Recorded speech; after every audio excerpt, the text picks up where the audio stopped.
नमस्कार, आप live cities देख रहे हैं। आपके साथ मैं हूं वसीम खान। देखिए, तेजस्वी यादव चौथे चरण की यात्रा पर हैं और रूठे हुए जो नेता हैं उनके मोबाइल खनखनाने लगे हैं। आज हम आपको नाम पर बताने जा रहे हैं। नाम भी बड़ा है।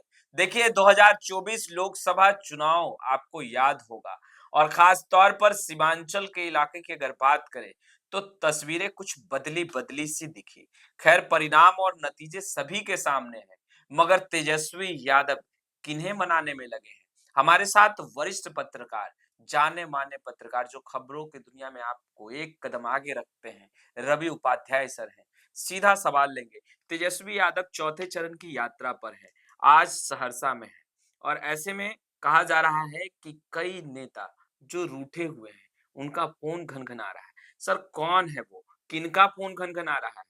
देखिए, निश्चित रूप से तेजस्वी यादव की जो कार्यकर्ता संवाद और यात्रा पर हैं और वो हाँ, पहले सुपौल भी रहे, उसके हाँ। बाद से आप लगातार देख रहे हैं उनका शेड्यूल जो है सो जारी है कि 18 तारीख को कहाँ रहेंगे, 19 को कहाँ रहेंगे, 20 को कहाँ रहेंगे, 21 को कहाँ रहेंगे और 22 तारीख को समापन होगा तो वो बिल्कुल। भागलपुर से होगा, वो सब कुछ नोन सीमांचल के इलाके में तेजस्वी पूरी तरह से फ़ोकस्ड हैं हुँ, और इस बार जितनी भी आप बात कह रहे हैं, हुँ, उस बात को आप ऐसे जोड़िएगा हुँ। कि मुस्लिम जो है, जो एम-वाई समीकरण है, वह कहीं न कहीं कमज़ोर हुआ है। इस बात को हम ऐसे नहीं कह रहे हैं, इस बात को विधानसभा के 2 उपचुनाव के नतीजे इस बात पर मुहर जी, लगाती है कि राजद के साथ निश्चित रूप से मुस्लिम समाज जो है सो छटका है, बिल्कुल। भटका है, अलग हुआ है। लेकिन अब तेजस्वी यादव देखिए कहीं न कहीं गुरु हैं उनके लालू प्रसाद यादव, जो अभी भी जो मुस्लिम समाज है, वह लालू प्रसाद यादव पर हुँ, पूरी तरह से ट्रस्ट करते हैं, पूरी तरह से विश्वास रखते हैं, हाँ, भरोसा रखते हैं, उम्मीद पाल के बैठे हुए हैं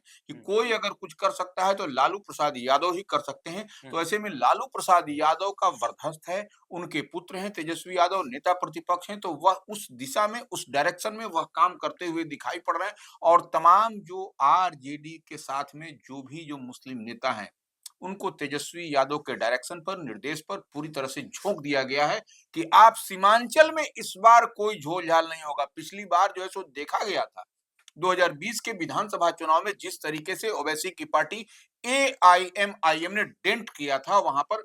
हालांकि बाद के दिनों में देखिएगा कि पाला बदल करके सारे के सारे जो विधायक थे वह जो है सो आरजेडी में शामिल हो गए थे। हाँ, तो कहीं न कहीं उन विधायकों को भी लगा, जो सीमांचल के इलाके से आते हैं कि आज तो हम ठीक है, इधर से उधर कर लेंगे, लेकिन अगर यदि हम आरजेडी के साथ नहीं जाएँगे तो वह मजबूत जो एकजुटता दिखाई पड़ती है, एम-वाई समीकरण की या अन्य जो उनके साथ में जो वोट टैग होते हैं, जो हुँ, जुड़ते हैं, तो वह जो क्लब होते हैं, तो वह कहीं न कहीं पिछड़ता हुआ दिखाई पड़ेगा सो दैट हुँ, फिर हम 2025 का विधानसभा चुनाव उतने मार्जिन से, उतनी मजबूती से नहीं जीतेंगे, हुँ।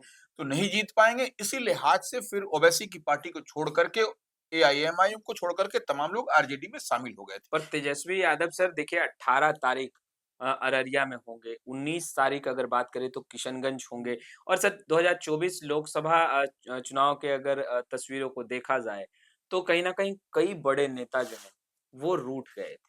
देखिए, जिसमें से एक बहुत बड़ा नाम है सरफराज आलम का। देखिए, सरफराज आलम तो अररिया से सांसद भी रहे। तो क्या इन तमाम नेताओं को भी तेजस्वी यादव पुनः मनाकर जो रूठ गए हैं, उन्हें एक साथ मनाकर और आगे बढ़े? देखिए, निश्चित रूप से सरफराज आलम जो सीमांचल के गांधी कहे जाते हैं, हुँ, अ, दिवंगत मरहूम तस्लीमुद्दीन के वह पुत्र हैं हाँ, और बड़े पुत्र हैं। हाँ, तो वो और देखिए हम लोग बात करते हैं, हमेशा हम लोग बात करते हैं लेगेसी की, हुँ, कि किसको लेगेसी मिलनी चाहिए, तो वह बड़े पुत्र हैं, तो इस लिहाज से और वह 18 वर्षों तक उस क्षेत्र में जो जोकीहाट विधानसभा के वहाँ से वो लगातार विधायक रहे हाँ, और यह विधायक ही नहीं रहे, वह आपको याद है कि नहीं याद है 2020 में वह जीत करके जब आए थे तो इसी आरजेडी गवर्नमेंट में उनको जो है सो मंत्री बनाया गया था। तो हुँ, वह पूर्व मंत्री भी हैं और जब तस्लीमुद्दीन साहब का निधन हुआ, मोहम्मद तस्लीम का जब निधन हुआ, हुँ, आपको वहाँ से जब लोकसभा के जब बिल्कुल, सांसद थे अररिया से, हाँ, तो वो यही जो है सो उनके पुत्र सरफराज आलम ही वहाँ से उपचुनाव लड़े थे हुँ, और विजयी भी हुए थे। बिल्कुल, तो ये एक बड़ी बात है, उपचुनाव में जीत दर्ज करना कोई मामूली बात नहीं होता है। हुँ, तो वह जो लेगेसी की बात हम करते हैं कि जैसे लेगेसी की बात ये होती है कि अगर पिता का पिता का निधन हो गया तो उसके जगह पर उसका स्थान कौन भरेगा? उसका बड़ा पुत्र भरेगा। तो हुँ, ये बड़ा पुत्र की तो ये इनको नहीं दे करके इस बार आपने देखा कि जो लोक शाहनवाज़ आलम। हाँ, जो लोकसभा का चुनाव हुआ 2024 में, उसमें सरफराज आलम को टिकट ना देकर के इनके छोटे भाई को जो जोकीहाट से एमएलए हैं, हुँ, उनको जो है सो टिकट आरजेडी दिया ने गया। उम्मीदवार बना दिया और हुँ, क्या नतीजा निकला अररिया से कि भारतीय जनता पार्टी के प्रदीप सिंह वहां से जीत गए और बिल्कुल। ये जो है सो चारों खाने चित्त हो गए। हुँ, तो ये और जिस तरीके से उस दरमियान याद है कि नहीं हम थोड़ा-सा इन लोगों को याद कराना चाहते हैं, जब इनको टिकट नहीं मिला था तो इनके जो चाहने वाले थे, इनके लिए जो करो-मरो की स्थिति में रहे, जो कि तस्लीमुद्दीन साहब के समय से वो चला आ रहा है, हाँ, वैसे लोगों में खासा नाराज़गी थी, बिल्कुल, नंबर 1 और सरफराज आलम का एक फुटेज भी आया था उस दरमियान कि रोते हुए भी नज़र आए थे। बिल्कुल। तो वो एक बड़ी बात है और सरफराज आलम सॉफ्ट स्पोकन है।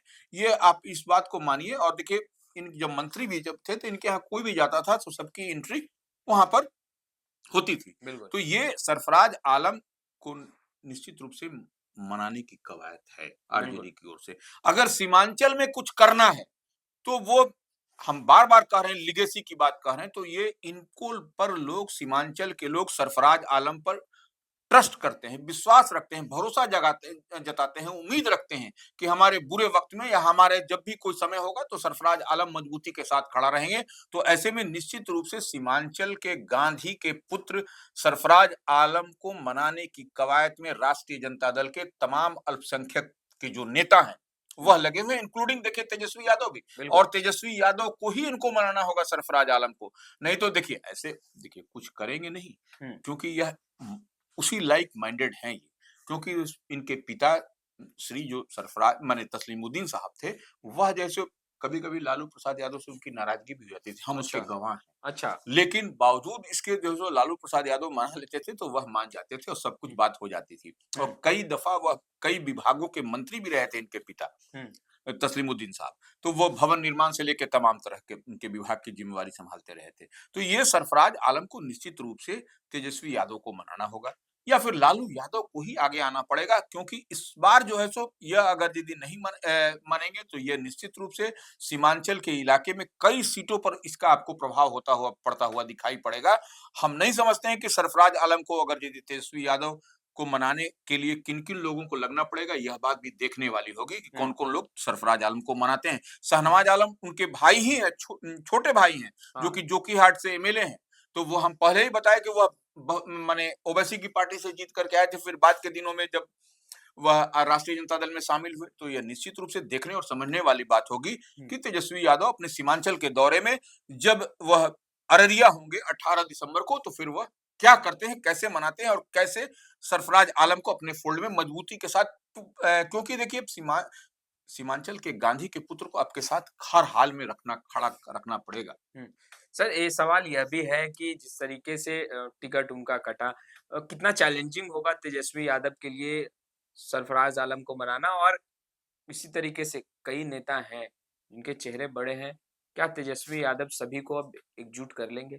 देखिए, निश्चित रूप से आपको तेजस्वी यादव को के लिए यह चुनौती है, हाँ, क्योंकि अगर सरफराज को मनाते हैं, तो वहाँ पर शाहनवाज आलम भी एमएलए है। हाँ, उनके छोटे भाई, जो जोकीहाट से एमएलए हैं, वह राजद में ही है। भले वो पाला बदल करके इधर आए हुँ, ओवैसी की पार्टी से, लेकिन अब इनका कहाँ एडजस्टमेंट होगा? हुँ, यह बात भी देखने और समझने वाली बात होगी। लेकिन बगैर सरफराज आलम के आप जो सो सीमांचल में आप 100% हिट नहीं कर सकते, 100% आप ये नहीं कर सकते और देखिए आपको डेंट करने के लिए तमाम तरह की ओवैसी की पार्टी भी लगी हुई है। बिल्कुल। वह आपके साथ आने वाली नहीं है, इस बात को भी आप मान के चलिए क्योंकि आपने उनके सारे विधायकों को जो जीत करके आए थे, उनको राष्ट्रीय जनता दल में शामिल करा लिया गया था।